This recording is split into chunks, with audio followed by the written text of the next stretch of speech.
আর আমাদের আধুনিক দুর্গতে যতগুলো রাস্তা আছে প্রত্যেকটা রাস্তার জন্য বরাদ্দ আমি চাইছি ইনশাল্লাহ। খালি রাস্তাঘাটটা আমাদের প্রত্যেকটা স্কুল সুন্দর হইতে হবে, 3তলা 4তলা বিল্ডিং হবে, প্রত্যেকটা মাদ্রাসায় এরকম সুন্দর বিল্ডিং হবে ইনশাল্লাহ। এই জিনিসগুলো আপনারা পাবেন, উন্নয়নের কোনো ব্যাঘাত হবে না।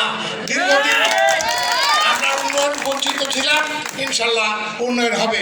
আরও একটা কথা আমি বলে গেছিলাম তো ওই সময় যে আমাদের হিন্দু ভাইদের যে শ্মশান ঘাট, এই শ্মশান ঘাটগুলোকে ওই রকম থাকবে না যে যখন মানুষকে দাহ করা হয়, লাশকে দাহ করা হয় তখন দেখা যাচ্ছে চোখ লাগছে। ইনশাল্লাহ আমি চেষ্টা করব সমস্ত জায়গার একটা সুন্দর পরিবেশ ফিরে আসার জন্য। আমরা আছি তোমার সাথে, আমরা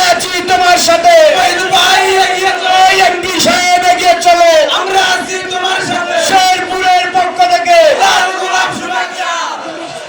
তো এখন ধরেন শুধু উন্নয়ন দিয়ে কিন্তু শান্তি থাকে না, কারণ একটা পরিবারে যদি একটা মাদক ড্রাগ অ্যাডিক্টেড আমরা বলি, মাদকের সঙ্গে নেশাগ্রস্ত একটা ছেলে যদি ওই পরিবারে থাকে, দেখা যাচ্ছে মা ওই ছেলের বিরুদ্ধে নালিশ করতে আসছে, কিংবা অনেক ছেলে আসতেছে তার বাবার বিরুদ্ধে নালিশ করতে যে আমার বাবা এই অবস্থা।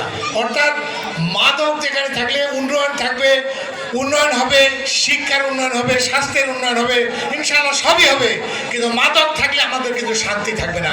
যেখানে মাদক থাকে সেখানে শান্তি থাকে না। আপনাদেরকে আমি অনুরোধ করবো, আসেন আমরা সবাই মিলে আমাদের এলাকায় আমরা মাদক থাকতে দিব না, কোনো সন্ত্রাসী দাদাবাজি থাকতে পারবে না। আমরা সবাই মিলে এলাকাটাকে সুন্দর করতে হবে। এটা খালি এলাকার রাস্তাঘাটের উন্নয়ন, মসজিদ মাদ্রাসার উন্নয়ন এই করে বাড়িতে বাড়িতে অশান্তি লেগে থাকবে, এটা আমরা হতে দেব না। এটা যদি আপাতত আমি অনুরোধ করতেছি আপনারা আসেন, আমরা সবাই মিলে করব। আর এটা যদি না হয় তাহলে কিন্তু আমাদেরকে কি কঠোর ব্যবস্থা গ্রহণ করতে হবে।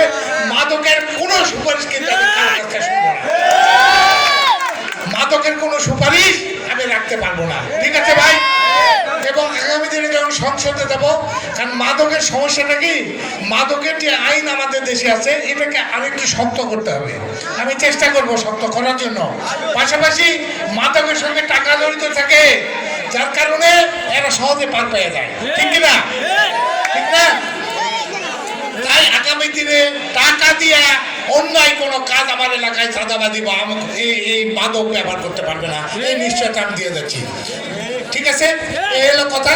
এখন আমরা আসেন আপনারা সবাই মিলে আমরা এলাকাটাকে শান্তিপূর্ণ করি, এলাকার শিক্ষার পরিবেশ উন্নয়ন করি, স্বাস্থ্য ইনশাল্লাহ স্বাস্থ্য চিকিৎসা ব্যবস্থা উন্নয়ন করব।